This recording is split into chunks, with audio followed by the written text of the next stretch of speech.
So, hey, it's Jim Reed with Next Level Coaching, and I'm so stoked to have the head coach, the leader of our real estate division, Marjorie Adams. And Marjorie, welcome to the podcast. We do these once a month with either students or coaches, and the whole purpose of this is to share information and help realtors do more business and figure out what makes you tick and all that good stuff. So, what I usually like to start off with is um, tell us how you got into real estate and why, Okay. and like keep going. Keep going. All right. I'm in. So I got into real estate a long time ago, 30 years ago, actually. What?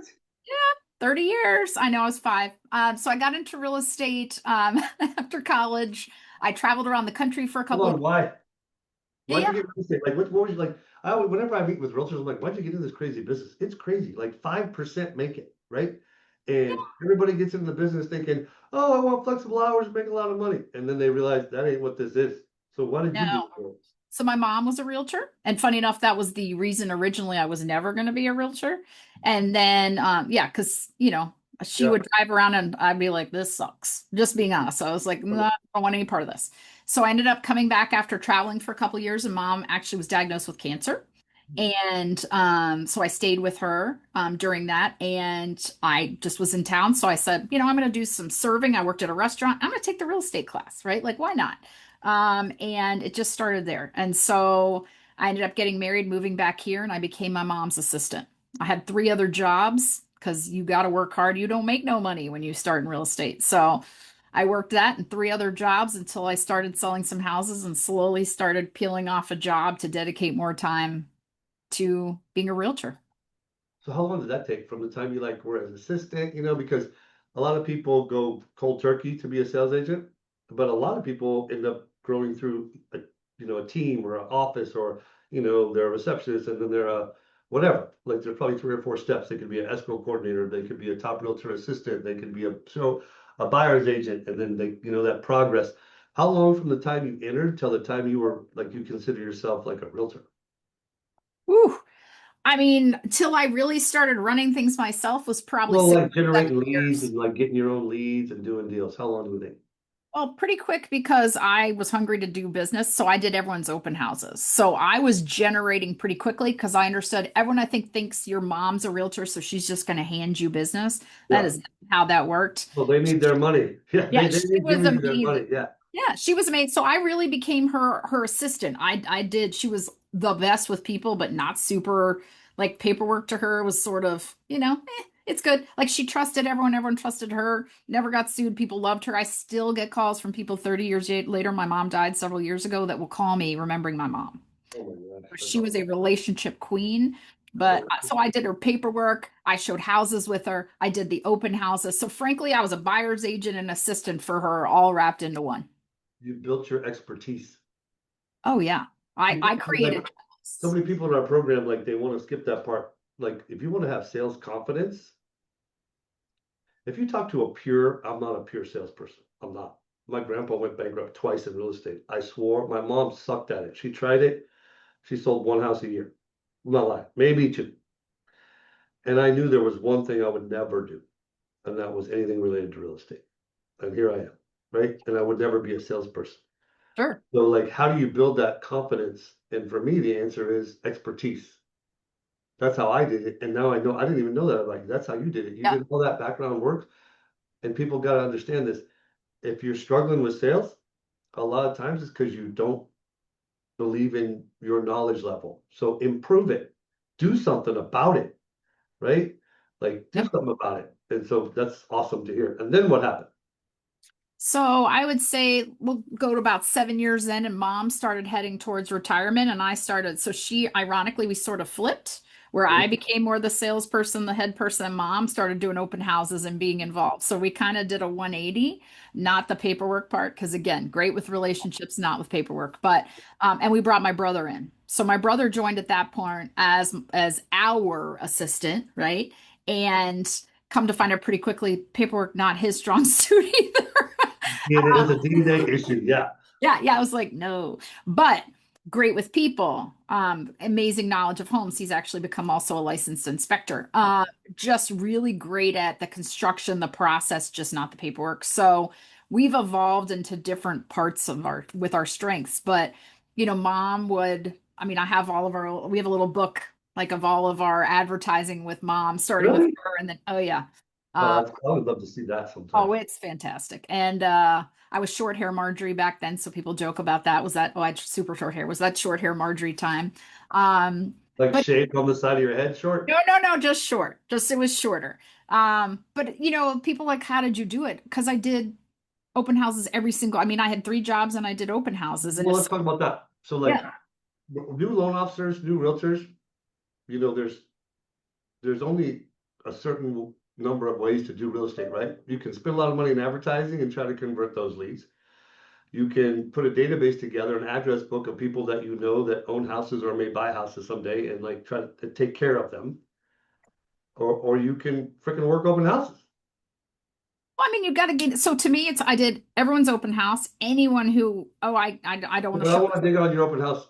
I want you to I want you to like go like rub your ear, USA, rub your ears, go zen, and go back to your memory banks when you were 30, 28 years ago and you were working an open house. Yep. Take a minute. I want to know how you did it, like step by step. How, like, what time you started? How many, like, how did you do it?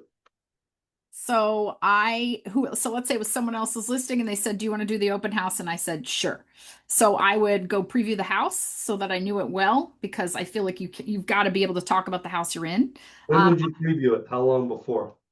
so if they, let's say, usually they tell you Tuesday, right? They're going to put in the old school is you had to put an ad in the paper by Tuesday at noon, right? Uh, So Tuesday at noon, they'd say, anyone want to do an open house? And I'd say, yeah, me, all the time. And I would then, let's say Wednesday, because it depends when I could get in, I would tour the house and drive through the neighborhood. So I knew the streets, where the pool was, if it was in a neighborhood, how far it was from a mall or whatever, just so I had great points of reference. So when someone said, wow, it seemed far, well, no, you're only 3 minutes that way from the airport, and this is where you can go play tennis, right? You get to know the neighborhood. Figure hold on a minute. Write that shit down. Whoever's listening to this, people don't do that. Like you became an expert on whatever neighborhood you were throwing. Yeah. and There's also like Marjorie, like that's not small. Because like when you go after business to business as a realtor and you go after like a recruiter from a hospital and they give you a lead, they're giving you a lead to sell them on the community, not a house. 100%. And that's what you're doing in a smaller way on an open house. Like that is brilliant. Yeah, but how are you? So to me, because they might not buy that house, but then I also need to know. So you have a list of all the homes that are available in that neighborhood and around it, right? So it's like, oh, this doesn't work for us because we need whatever, a full basement. Well, this one has a full basement, right? So, Hold and on. So you would tour the neighborhood yep, and you would get a list of houses and their benefits or whatever. right. So that wow, keep going. So when it was the three of us, often either we would hold our own or some or like my mom or brother might be somewhere else and we'd cross refer as well, right? So you got to go to this. Oh, you're in this house, you got to go to this house. So they felt like we were everywhere, right? So that they just Oh, like see, so but wow, I these think guys, these guys are on it. yeah, so also the key is like here's what the HOA do is like so many people, oh, what are the dues? I don't know. How do you not know? So it's like get to know all the questions they're gonna ask. Tour the Like, house. okay, hold on. So like you're doing something that's brilliant, right? So like people like I didn't want to be a salesperson because I took salesperson as fibbing or manipulating, but you guys did it as educating and building confidence, and that feels good, Yeah. And I right? think, yeah, I think also like, when someone walks in, I mean, I've evolved this 10,000 times now to a point. I think me, I'm a little quirky, so I'm going to have fun when I do it. But even back then, if someone walked in, hey, thank you so much for coming. What brought you here? And if they kind of put this up, I was like, I ain't going to chase you, right? Like, you don't even have to sign in, but you do have to come in, right? Like, so I do anything I can to either super engage or let them understand I get it, but you're good. We're good. I'm not going to hunt you down. You're just going to give me a piece of feedback on this house. You are here. Your homework is I need to know what you loved or didn't love because I've got to tell my client, right? So I think that Hold connection, on. You said that so fast. Like You gotta emphasize that. Like if someone's standoffish and they're like, "Oh, why do I gotta sign it?" Don't worry about it. No, Don't they're worry not. about it. Come They're going on to give in, you a check fake it one. out. The only thing I ask you is on the way out, tell me something you love, something you didn't like, so I can give feedback. Yes. There's And like that is a huge because now they're in control of what they do and what they say. yeah. And so now they don't feel like you have an agenda. And the truth is you don't. Yeah, well, here's the thing. Like, because everyone's like, well, we got to sign in to follow up with them. Well, as you know, if you've done this, I've done this 30 years, as I said, they're going to put a wrong name or wrong email or wrong phone. I'm not interested. You came here. Like, I always laugh, right? It's like you walked into the house. Like, I didn't drag you into the house, right? So come on in, take a look around, give me some feedback. And then I always would be within range that I could hear so that when they said something that I could engage, or they'd say something funny, or I'd say, yes, I agree. But if you love that, check this out. So I would work in a way to, oh, so wait a minute, your sister lives here? My brother, I would work in a way to connect with him if I could. And You would weave forward. yeah, Yeah, so just family, right? You just weaved family in that example. yeah, but also like I always joke too, like you don't need to tell you this is the kitchen. Like that's my husband's biggest thing. If I say I had a busy day, he's like, "Ooh, showing the kitchen, this is the kitchen." Is flip on his with his accent, right? I'm like, "Yeah, that was." He's like, "You had some lunch and showed some kitchens, right?" Woo. But I'd say you don't need me to show you the kitchen, right? You got the kitchen. Let's just see let me know what questions. I've got all kinds of information. So usually I didn't have any trouble. Again, the people that were connected, cool. I still need feedback. The people that weren't, I'd love to connect with you. Like we were big on coffees and lunches. Let's get together. So That was yeah, all. going back to that time of your life, right? So you did open houses the way you described, and then people who were standoffish, you let them be standoffish. People who were engaging, you were more engaging. You asked for feedback, and then what was the next step? Like, how did you follow up? What was your next step? Right, you weren't So trying, you're not really, I don't know this, I'm not a realtor, but I don't think you're really trying to sell that house. You're nope. trying to sell, I guess, yourself as someone who can help them. Right. So then, so what was the next step? What's the follow-up? What do you do? Depends. How So did you if get their info and how did you agree on follow-up? So remember back then, this was long ago enough that it's like the caveman ages for people here. Yeah, Like there was no I'll set you an auto email because we still had books back then, right? Like so it really was consult, if you want to talk about the market, they couldn't just go on the interweb yet. Like we were just getting into that. So it was coffee, lunch. Like we teach it now, but it was like, let's get together, talk about buying. We can show you some listings, or I know something coming on. What are you looking to do if they had a house they needed to sell? I didn't really change that much. So, they're not sure what they needed to do. I'd love to see your home, no obligation, and just give you thoughts and steps on how we can put this all together. So for me, it was always set up a meeting, a coffee, a lunch, a consultation, whatever we could do if they yeah, connected enough with us. yeah. So I want to touch on that for a minute. As a realtor or a lender, like I think a process all the time. Like I learned from a bunch of mentors that you can't fall in love with the results because that's depressing. You have to fall in love with the process because if you fall in love with the process and you get really good at it, the results will be fine. They will be fine. But if you fall in love with the results, you'll skip steps in the process because you're scared or you're whatever. Uh, and I think that is so important. Um, like when you talk about superior competitive athletes or you talk about business people, they will always talk about process, not results. They Yeah. never talk about results. We always talk about results. How many loans you do, how many other things you get, how many, and we don't talk about process enough. Um, so your process was initial contact was open house, build rapport was agree, disarm them, and weave forward into it that old school from a million years ago, family, occupation, recreation, dreams, without like saying, so tell me about your family. Oh, what do you do for work? Just like What let it brought you weave in. here? Or, Yeah, whatever it was you were talking, because you're talking, right? Like either like our couch wouldn't fit here.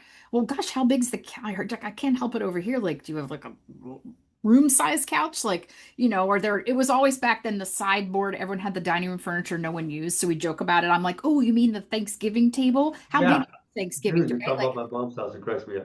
I mean, so you would hear, or the second they heard, if I heard dog, it was all over because we were involved with the SPCA. We donated everything we donated the canine vests to the police. So we were heavily involved in the community already. So if they had pets, we're on the board of the SP. So it was like, oh, you're right. Or, hey, I've got a fence guy for you. Like I've got a person super reasonable. We can get a Yeah. fence here for you, right? Or anywhere.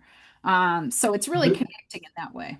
Yeah, so you're really good at connecting, like ridiculously good at it. And for you, it appears natural and it may be, but it is something you can learn how to do. Like You just people, gotta be curious. I you have think to be that's interested. the You got to show interest in them, not yourself. well, just don't be scared. Like they're gonna be there were people would walk in and be rude and people, that's cool. Because everyone's like, I didn't worry about me. I'm super nice. You're the problem. Like, move along. Totally. Like, I Mental, think that's where, that's mental health. And yeah. touching on so many big things for our people in our industry. Mental health is not letting someone ruin your day because they didn't choose you. So what? Well, it's also like, you call me 3 minutes before you want to see something. Man, that's poor planning. That's next Not 10 my points, fault. right? Like, so I Yeah. think, but to me now, so now what's evolved? So same, I do the same thing, but now I'm sort of having a little more fun with it because I kind of can. And for me, it's like, okay, if you're going to come into an open house, right? Like I actually have a video I'm about to put out that it's, people either want to connect or don't. So to me, like I've literally gotten to the point that I'm like, hey, tell me, are you out looking at homes? Are you a curious neighbor or did your spouse drag you here? Right? Like, so come on in. Here's some information, right? Like I do need a piece of feedback. Here's a sign-in sheet. You don't have to fill it in. If you already have chosen, not wisely to work with someone else, you just check this box right here. I totally do. Like people like, do you really say that? Yes, I do. And then people are like, do you have a realtor? That no. It's like, hey, so Jim, I'm so glad you're here. Has Well, anyone? you're going fast, girl. You don't ask them, do you have a realtor? Oh, You just assume the close. well, I what I will say though is, hey, Jim. Right. So let's say we're connecting, we're talking. I'd like to set up a meeting with you. I will say to you, have you sat down? Have you had anyone recently sit down with you for 30 minutes or so to talk about what it takes to buy a home in the market right now? Oh, repeat that. So I Please. would love that's Sharon Travasna, by the way. I stole that from him. But have you, because people, had you have a realtor is a yes, no, buy question, but has someone taken the time recently to explain what it takes to buy a home in this market? That is brilliant. And then they say no, and you say, I would love to set up a time we can meet for coffee. We can come to my office. I have a very cool office. You're welcome to have a cocktail there. And I'd love to teach you and help you really figure out buying in this market. And show you what I do for you. Yeah. I mean, we've already, so they leave with a little packet from us, which we'll talk You about. have a packet that you bring to the open house that you leave them with some collateral. Yeah, but the collateral is more about, so if they came to, I'm going to pick Dunlora, it's a neighborhood I listed a house in today.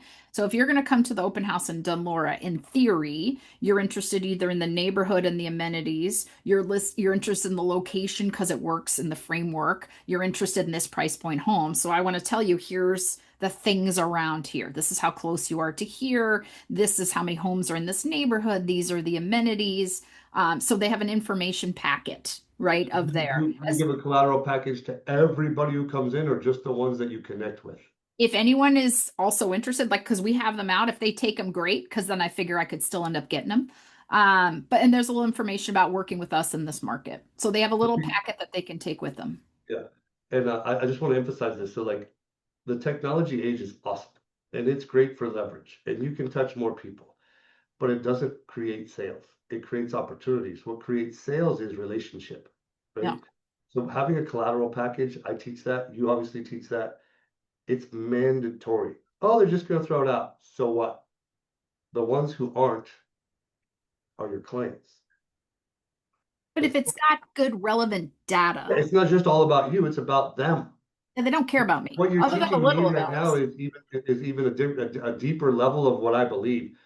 If you want to be happy in your job as a salesperson, you got to make it all about them. Then I'm happy. When I make it about me, I'm not that happy because now I'm trying to talk them into stuff and I'm trying to tell them how great I am. But when I focus on them and help them, I'm happy because they're happy, which is the whole goal anyway. That's about focusing on the process, not the result. When I focus on me, I'm focused on the result. When I'm focused on them, I'm focused on the process. The results come. It's like this is good stuff. It's just more fun. Maybe it's simplified, but I like to have fun. I like to connect with people. I like to help people.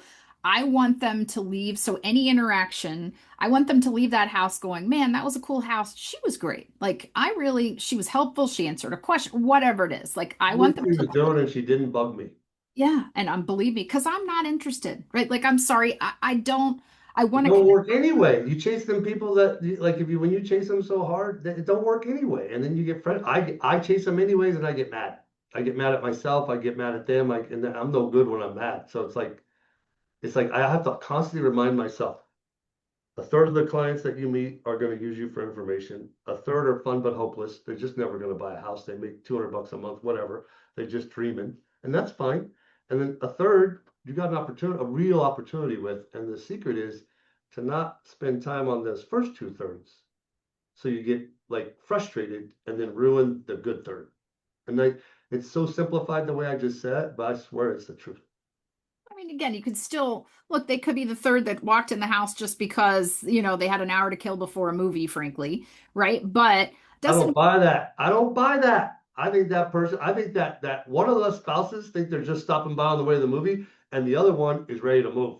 yeah, well, that's why the fun thing is, now, are you, hey, why, love that you're here. And then you can tell usually when someone feels like they're being dragged in. So I'm at the point now, I'm like, your spouse made you come, right? As And long so as with them. why not? So like in the family room, if it's, sports, whatever, but if it's a certain season, say, hey, you want to go hang out in the family room? Like, feel free. I've got, depending on clients and everything, but have a beer, have a seat, hang out. We got you, you know. So So like why not? the question I want to ask you, and this is kind of selfishly because I want to learn myself. So like for me, when I talk to a lead, I get them referred to me. What you're Me doing too. is cold calls, really, Yeah. because they don't know you, right? Like there's only three categories to generate leads: cold calling, referred, or like referred by somebody, or introduced business to business, right? So like this is cold calling. So for me, at some point when I first talk to a lead, I say, "Hey, is it okay if I explain the process?" And I tell them, "Here's the process." Right. The next step is that you're going to come in and meet with me. It's free. It takes about an hour. You're going to get all your questions answered. You'll leave either pre-approved or with a written plan if you, for some reason, you got to work on some stuff. Um, and then, but whatever my process is. So I don't think you say it like me, but I want to know how you explain, like when someone comes into your open house and you're feeling rapport and you think, okay, this person is someone I want to invest in, and I think they want me to invest in them. How do you explain that part as a realtor? Because I want to learn.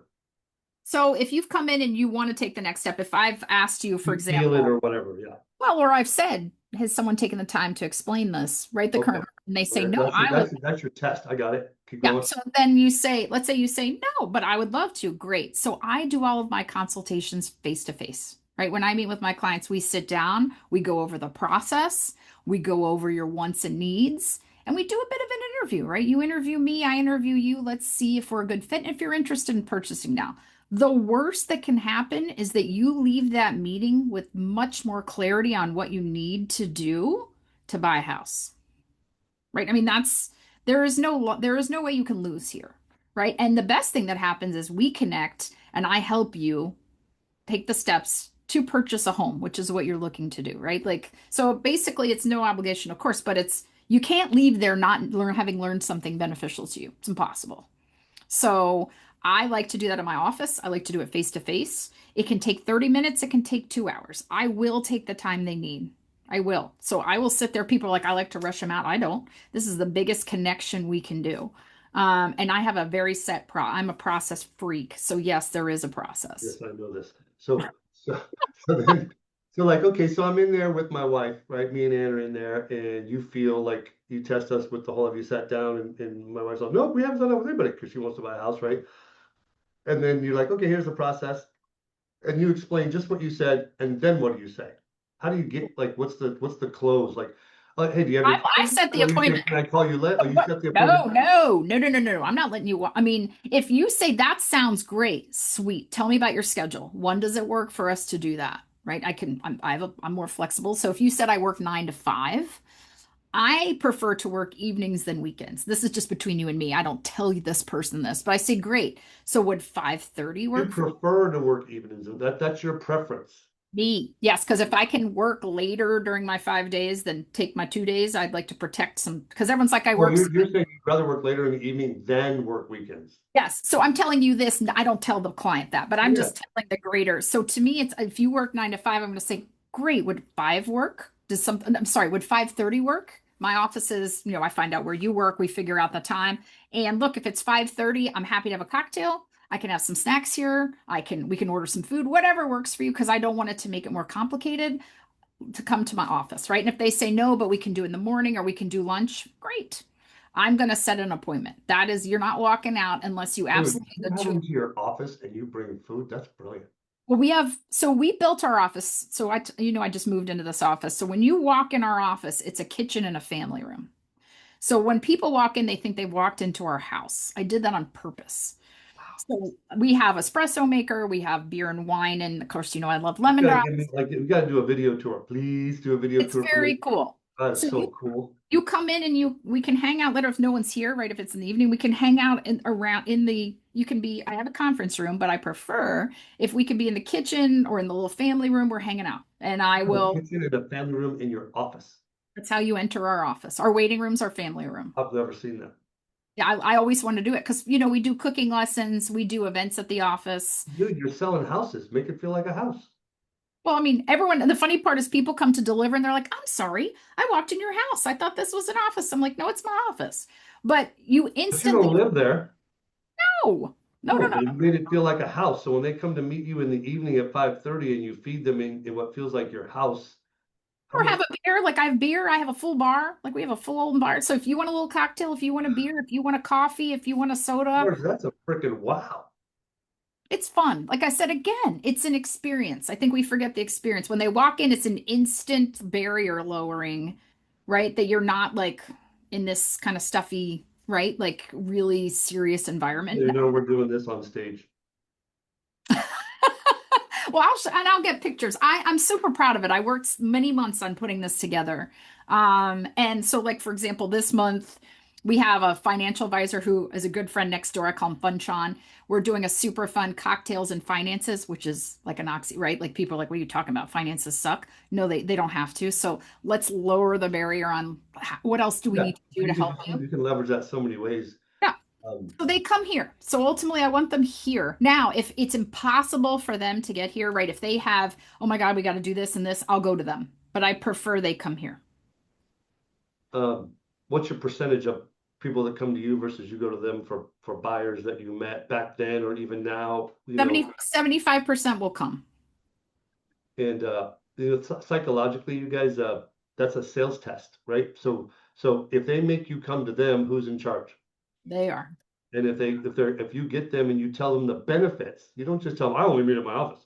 We gotta focus on what you taught us in the beginning of this call, which is you look at it from their point of view, what's beneficial to them versus what you want. You do that really, really well. I didn't know how well until this call, but like I said, when I focus on me, it don't work. When I focus on them, it does. So to get them to come to her office, she's got to focus on what's in it for them, what they get by coming. Here's like when you come to my office, here's what you like. Here's you don't you say here's why, because when you do, you get here's what you get. And Well, if again, you, you if you can't, can't it's make it, the I'll hour. go to your house. But what I found is my clients have a way better experience if they come in and they see what we do to help them buy or help them sell their house and they get to feel it. If you say those things, which are true, none of this is bullshit, which is what I love, right? No. It's like Uh-uh. it's all real. Yeah. And it's like I said, we have a really good time. You can have a great connection. I mean, we laugh, we connect, and this is serious. Yeah, it's not clown show. That's not what I'm talking about. But I want them to understand, like, I got you, like, I can be tough. Like, let's be I clear. know. But I am kind, and I want them to enjoy. I want this to be an amazing experience from them from first second to the end. You're a pure people person. You're a big heart and without being a doormat. Yeah. Oh, And yeah. a Don't lot of mess with times people girls. with a Don't big mess with heart, they end up being a doormat. And people who are worried about being a doormat be, uh, what's the right word? I'm thinking of words I can't say. An Yeah. ass. Yeah. Yeah, and so it's big heart without being a doormat. That's the perfect blend, right? I really think so. So here's what I think, and I'm asking this in the form of a statement. So there are some people doing really good in this market. Like Mhm. I believe the market has right sized in terms of the number of realtors and loan officers compared to the number of closings, but not everybody believes me, but I think the numbers support that. And I think I see two mentalities. I usually see three or four in any market, but I only see two right now. I see people who are operating out of a mindset of abundance and people who are fixed mindset that they feel like a victim almost. And, you know, and so a statement that's a question. When that happens, um, I think you got to go back to your roots of how you started because the market supports that strategy. In other words, people that it's still a fact that people who have a nice house at 2.5% are probably going to have a tough time moving, and frickin' rightly so. Yeah, who can blame them? I mean, we call Rightly it so. golden handcuffs, right? I say it's But there's people turning 18, 22, 28 every day of the year. There's people getting married every day of the year. There's people getting pregnant every day of the year. There's people downsizing every day of the year. There are plenty of deals out there, and the people of the abundance mindset are killing it. Yeah, realtors in our coaching program closing 15 sides a month, 19 sides a month, 21 sides a month. And I got realtors closing one. And what's the difference? And they're going to tell me it's the market, and it's not. oh, It's because it's the same. Yeah. it's the focus, right? It's either the focus that they have, which you have a uniquely high level of, like you have the ability to really focus. Like when you built your little office with the home, that's focus. That's focus. It's like focus on it's focus. It's amazingly high focus. And then when you blend that with activity, you're going to get results. But that's the process, right? The focus and the activity is process. And you focus on that really, really well. So, what is your advice for someone that's listening that's a realtor? Two different people. One starting out. So you're gonna have two different answers. One who's starting out right now, what should they do? Three things, two or three things they should do. And someone who's looking to rekindle, right? They're struggling. Their mindset's not right. They're not doing a lot of sides. They feel like they're working 60, 70 hours a week, Marjorie. They feel like it. They say it, but they're not. They're really not. Yeah. Working an hour and then not working, and then another hour and then not work. They're working 4 hours a day and it feels like 12. Yeah. So two answers. The first one is the new starting out. What's two or three things you would tell them? So I think it sounds counterintuitive, but it's never too early to start a database, right? So to me, because I coach realtors 20 years in who still don't have a database. So to me, it's a couple things. It's what I did. So I'm just going to say this is what I Yeah, did. two things you did when you started. Yeah, that's a Yeah. good answer. So I started, there's a couple things, but one, I just put together data. Anyone I knew, anyone that was in the area, anyone I could connect with and say, I've gotten into real estate. I was able to say with mom, take mom out. I've gotten into real estate. I'm super excited to let you know. I'm going to start updating you on things I'm learning in the market and how can I help you? Right. So So they've got to anybody start. that knows you that put them in an address book called a database with their Yes. name, address, and phone number and how you know them, and then call them and tell them that you're a realtor and you want to help them, and then you're going to start updating them. That's Yes. number one. Yep. And second, again, we talked about open houses. How many a week? How many a month? Listen, I was doing them. We only did them on Sunday back then. Now they're all over the place. You can do them on Friday, Saturday, Sunday, as many as you can fit in. Quite honestly, like there is no loss because it's practice. I think everyone's like it's a waste of time. It's a waste of time if you sit there and don't engage. And look, if you're new, you can do the open house that not only can you practice, right, getting comfortable talking to people, but you can learn the neighborhood, which is the next thing. Part of that is education. Like I've got a new realtor. We're going to start bringing in new realtors and coach them up because I'm passionate about that. And for me, it's like, okay, you got to educate yourself. Like if you're going to come work with me and you're a new realtor starting out, you have to present the contract to me as if I'm a client. So you better know that you turn it around, you're not reading it, and you are telling me what that contract says, and I'm going to pepper you with questions. Yeah. That's education, right? So So they need, pause right there. So like if you're new, you got to work three open houses a week. If you're providing for yourself and if you're trying to make it in this business, you got to do one on Thursdays, one on Saturday, and one on Sunday, or two on Sundays, 2 hours each. sure. Like and like if you sucked at it, you got to go find a mentor or a coach like Marjorie to tell them how you did it so you can find out what you did right, what you did wrong, and what you're going to change. Hmm. And if you keep doing that, in 3 months, you'll be great at it. Again, and then you get just the more conversation. I mean, how do you get good on the phone? You make phone calls, right? How do you get good speaking in front of people? You talk in front of more. I mean, it's repetition, right? You get comfortable. You can't do it once and get comfortable, right? Yeah. So like I drive around when I'm learning something new, I type the bullet points of the story, I laminate it, and I put it in the passenger seat of my truck. And when I'm driving around, I look at it and practice the stories. I swear I still do that to this day. oh, I still do too. I can't sleep well. Like I'm a really I don't sleep enough. And I play scenarios. Like right now I play scenarios of all right, this is another way I'm going to do an open house. This is how I'm going to restructure it. The signage is going to look like this. This is what I'm going to say when they walk in. I don't think people do enough pre-planning, right? And figuring things out. So That again, goes to confidence, right? All this, like the top two things are build a database, do 3 open houses a week. But the skill development is about repetition and then this pre-planning she's talking about, right? Knowing the neighborhood, knowing where the store is, knowing where the hospital is, compared to the house you're going to represent. but again, they got to know their area because here's the thing. They're new, so they don't have a lot of people in the car yet.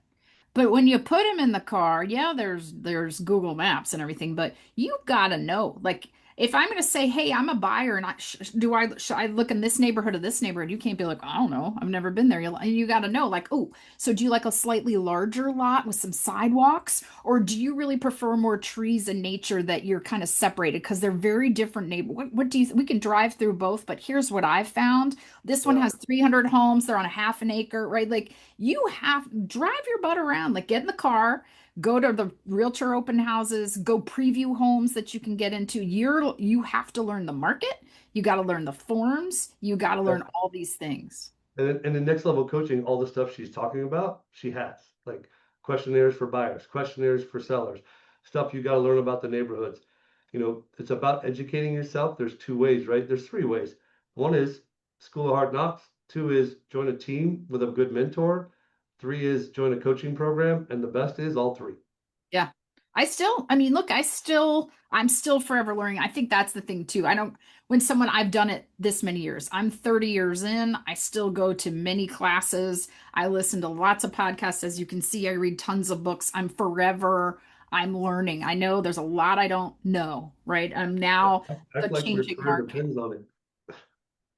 Act like it depends on, like, so many people in our industry don't act like their career depends on it. I don't know why, but like it depends on all the stuff she's talking about. This is good stuff. So what about someone rekindling? So you gave us two things plus expertise. What about rekindling? What would you do? I kind of think it's the same answer, but I don't I know. mean, I think it is. I mean, I think at that point they should be able to look. If you're rekindling, I don't need you necessarily to. You should know the contract. By the way, though, like all the new laws came out, the contracts have changed. We have a You know meeting what? I here. just picked up on something you said. Is it okay if I interrupt you? I'm sorry, but Yeah. I just picked on something like it didn't really hit me when you first said it. But psychologically, mentally, right? Because salespeople are crazy people. Like Oh yeah, no doubt. ADHD, you know, addicted to something. Um, if you don't know this is the way I want to say it, and you tell me if I'm right. If I'm a realtor and I don't know the forms and the contract inside and out, I'll actually avoid sales Yeah. because I'm going to embarrass myself when I present. And I mean, so because I don't intuitively, like underneath, I will sabotage my ability to get a client because I'm not confident in my knowledge of representing them. Wow, is that huge? well, I mean, it's art. Like I said, I could literally in our sleep, you could test me, and I can promise you, I could, no I'm contract in positive. front of you, go through the entire thing with you, paragraph by paragraph in my head. That's our job, right? Wow. Like to me, that's our. But So so how many times? What do I do if I'm a realtor? I got to read it 500 times. I got to read it and go ask good realtors questions. What does this mean? What is like? Wow, that is so good, Marjorie. Because But I like mean, when I, also when look I started doing loans, there was this lady named Kay Yarber. She was an underwriter in the bank that was above where we had our little office. And every morning I would bring her a mocha latte, not a Ooh, latte, a mocha latte. She liked mocha latte. So I'd bring her a mocha latte and something to ask about, a paycheck stub, a tax return, a credit report. And she was like um, I want to say a mother figure, but maybe more sister. I don't know. But she took me under her wing because I charmed the living crap out of her because she knew everything. And I built, like, then I could talk about the stuff she taught me in front of anybody and know I was right. And that's what you're saying. Well, I mean, there's like I read, so there's a 145 page once a year NAR comes out with a big report on all the stats on what sellers, how many sellers are working with a realtor, how many buyers are working with a realtor, what's most important to a buyer working with a realtor. Like we have to understand all this, right? Like I mastermind with realtors across the country every Friday. I'm the student, and I get to hear what's going on, the housing inventory nationally, what are the numbers, then I have to translate that locally. Like we Can you have to. imagine being a realtor and not reading the NAR report about what clients want from their realtor? Like the last time I read it, they said the number one thing a client wants from their realtor, whether they're a buyer or seller, is to justify the price in writing. Yeah, Period. Show the comps, like don't tell them, show that's the biggest thing. Don't tell, show is the key to but to me it's like we have a lot, like I'm forever learning, right? Like this, I'm in the book club too, so the book I just read is How to Work with Complicated People. I am You read that because we work together? I just did. yeah, it's for you. Yes, it's to work with Jimmy. No, but I think that's the thing. Like, first of all, a lot of people, if you need to rekindle, it's like, what you got to just be curious, be excited, be curious. How can I help people? What can I learn? For me, it's if I got to rekindle, it's like, okay, the market's changed. Yes, it has. Rates haven't gone down. No, they haven't. So some people won't move. Got it. Yep, I get it. But those people know people who are moving. And I can still, like, I do my annual reviews, my full annual reviews for all my clients. And the funny thing is, even as many times as I've done that, they'll be like, oh, I'm so sorry. Thank you for doing all that work. We're not moving. Yeah, I know you're not moving. I would know hopefully if you were moving because you would have called me. I'm giving you information about the value of your home. So, right, like let's say they want to do a HELOC. Do they have enough insurance? Like, do they understand the equity that they have in the home, right? What Uh, improvements have they made? do you ever ask them? This idea just popped in my head, so it could be a stupid idea. So forgive me. Do you ever ask them, hey, if you know anybody who would appreciate this service, and you refer them, I would do it for them. I only do it for clients or people they referred. You might be able to build your database, but Yeah, who else do you know? Yeah, but the reason that popped into my head is you guys, what I learned in this business is I may do this activity expecting to get results this way, but I don't. I do this activity and I get results that way that I never expected. The only thing that doesn't work is no activity. well, and also it's like when people always, if you think about it, wait, I won't leave Rekindle yet. I think the Yeah. Rekindle, so in the students that we have, so as you know, you coach students, I coach students, I talk to realtors all the time. I think they kind of got a little lost, they got a little burnt. They had no clarity on, I think some of it seems strangely simple, but there was no clarity on the why they're doing this, what is it they love about it, but also, okay, so I've been in here 30 years. A lot of my database is pretty parked for now, right? They're not quite at the time they're going to make their next move. But I still connect with them and they connect me with other people. And I know that the first time home buyers here and my downsizing sellers are the two biggest sources of business. So I've got to get in front of first time home buyers and downsizing sellers. Like I think we don't pay enough attention to where the opportunity is because we're so used to either not doing any activity or we're kind of fishing in a pond that no one's moving in. And we're like, well, none of them are going to move. Well, but like And you it said, kills your confidence. It kills your swag. That's again, the focus, right? They got the wrong focus, but maybe they have activity. Right? That's what you're saying, right? Like, let's say, like this realtor that a friend of mine, way back when the last time this meltdown thing happened in '08, he's farming this zip code in our area. It's 95864.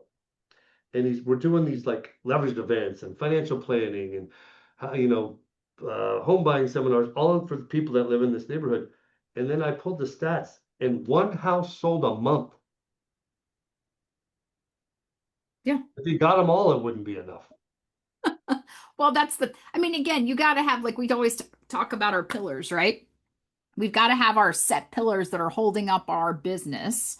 And so I think people are like, oh, one pillar might be Zillow. We're not here to bash Zillow, but all the eggs are in this basket. Or they're saying, well, my database isn't moving. Well, then we're not using it properly, but they're not in front of business people. Like if I need to rekindle now, I am really honing in on my USP, which nobody knows. So, what makes me different, what I can offer people, and how do I get that message out about why they should work with me, specifically solving their problem.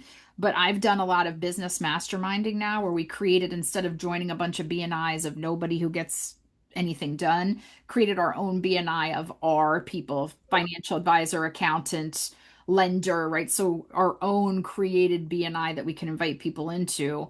And through Yeah. doing that, have gotten a lot You're of networking, right? referrals. You're a roofer, you're a house cleaner, you're whatever, and then you end up getting closings from that. You get one or two, one a month from that, two a month from the database, two a month from the open house. That's 60 sides a year. That's a business.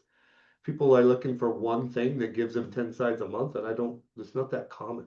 So, I would like to do the next mastermind with you or podcast with you on your unique value proposition because Oh, that's so fun. you just teased them with it and now they're going to want to know about it, but we don't have time on this one. So we'll do it Okay. on the next one. Our next event, this is August 5th, 2025. Our next event for Next Level Coaching is October 28th and 29th in Phoenix, Arizona. You can give us a call at phone number 916-715-8102 and we'll get you signed up, but mostly we just want to give some information to everybody to help them do more deals, work harder, but not more hours. There's a difference. I want you to work a hard 45 hours a week, not a soft 70. That's what equals burnout. That's what I've seen. Marjorie, last thoughts for anybody listening? I mean, I think right now there are a lot of people burnt. There are a lot of people tired. I just think if we could really sit back and say, okay, these are the couple things that I really need to work on. These are the couple things that I love doing. These are the clients I really take great care of and connect with more of those in a really on purpose way. Get out of our own heads. I think when we're spending all our time, woe is me, right? Then that's all about you, right? Not being curious enough. Get out, like we do a lot of charity involvement, we do a lot of volunteering, we do a lot of things. Get out there and learn something and just really figure out what it is. I mean, I think people either need to recommit, right? Because here's the thing, it's either we got to recommit or in a loving way maybe it's time, right? Like if Yeah, we can't find that joy, it might be time to see something else that gives it to you, seriously. yeah, yeah. What she's saying is it's hard to have a pity party when you're in gratitude. Yeah. Be in gratitude, that's the way to move forward in anything. Marjorie, thank you so much for your time and all the people you help in Next Level Coaching. Have a great day.